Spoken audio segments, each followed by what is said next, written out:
നമ്മുടെ എല്ലാവരുടെ ലൈഫിൽ ഇപ്പോൾ എക്സാമ്പിൾ നമ്മളെന്തെങ്കിലും സ്റ്റാർട്ടപ്പ് ചെയ്യാൻ നേരത്ത് ബിസിനസ്സിലാണ് ഒരു ഐഡിയ പുതിയ സ്റ്റാർട്ടപ്പ് ചെയ്യാൻ നേരത്ത് ആൾക്കാർ പറയും ഇവന് ഇവൻ എന്താ ചെയ്യുന്നത്, ഇവനെല്ലാം പറ്റിയിട്ടുണ്ടോ എന്ന് ചോദിക്കും.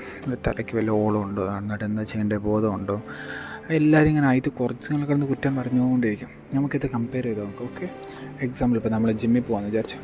ആദ്യത്തെ ഒരാഴ്ചയിൽ എല്ലാവരും ഒരാടെ എന്നെക്കൊണ്ട് പറ്റുമോ, തടിയായിട്ടുള്ളവനെ പറയും നിൻ്റെ തടി കുറയാനാണ്, സ്കെൽറ്റനാണെങ്കിൽ പറയും നീ എവിടെ തടി വെക്കാനാണ്. പക്ഷേ അത് നമ്മുടെ കൺസൾട്ടൻ്റ് ആയിട്ട് ഇങ്ങനെ പോയി ഡേ ബൈ പോയി ഒരു മാസമൊക്കെ ആകുമ്പോഴത്തേന് ചെറിയ മാറ്റമായി നമുക്ക് വരുന്നത്. അപ്പോൾ അവർ പറയുന്നത് ജിമ്മിൽ പോകുന്നുണ്ടോടാ, ബിൽഡിങ് ആവുന്നുണ്ട്. ഒരു 8-9 മാസം എന്ന് പറയും നമ്മൾ ഫിസിക്കലി ഫിറ്റായിരിക്കും. അതേ രീതിയിലാണ് ബിസിനസ്സിൽ. കാണാൻ ഒറ്റ ദിവസം കൊണ്ട് കിട്ടാൻ പോകുന്നില്ല.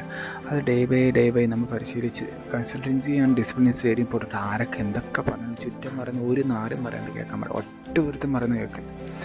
അങ്ങനെ ഒരുത്തം പറയുന്നത് കേട്ടാലേ ഒരിക്കലും നമുക്ക് സക്സസ് എന്ന് പറയുന്ന സംഭവം കിട്ടാൻ പോകുന്നില്ല. കാരണം നമ്മൾ അവരെന്ത് പറയും, നമ്മളെപ്പറ്റി എന്ത് വിചാരിക്കും, പക്ഷേ അവരെന്നെപ്പറ്റി ഇങ്ങനെ വിചാരിച്ച് എന്ത് പറ്റും, ഈ ഐഡിയ അവർക്ക് ശരിയാവും ഇവർക്ക് ശരിയാന്ന് പറഞ്ഞിട്ട് ഒരു പകരം. കാരണം ഇപ്പോൾ ആരാണെങ്കിൽ പോലും നമ്മുടെ എടുത്ത ഡിസിഷൻ മൈൻഡിൽ ഇപ്പോൾ നമുക്ക് മാത്രമേ കാണുള്ളൂ.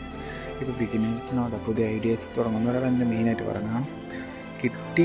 കാരണം നമ്മൾ അവർ വിചാരിക്കുന്നവരെന്ന് തുടങ്ങിയ ഇങ്ങനെ ഈ ലോകത്തിപ്പോൾ സക്സസ് ആയിട്ടിരിക്കുന്ന കുറേ സ്ഥാപനങ്ങളാവാം, കുറേ ഫീൽഡാവാം, ഏത് ഫീൽഡ് കുറേ ഇൻഡസ്ട്രി ഉണ്ട്. എല്ലാ ഫീൽഡും നോക്കുന്നിടത്ത് അങ്ങനെ വിടുകയാണെങ്കിൽ ഇത്രയും ബിൽഡായിട്ട് ഒന്നും പൊങ്ങി നിൽക്കത്തില്ല.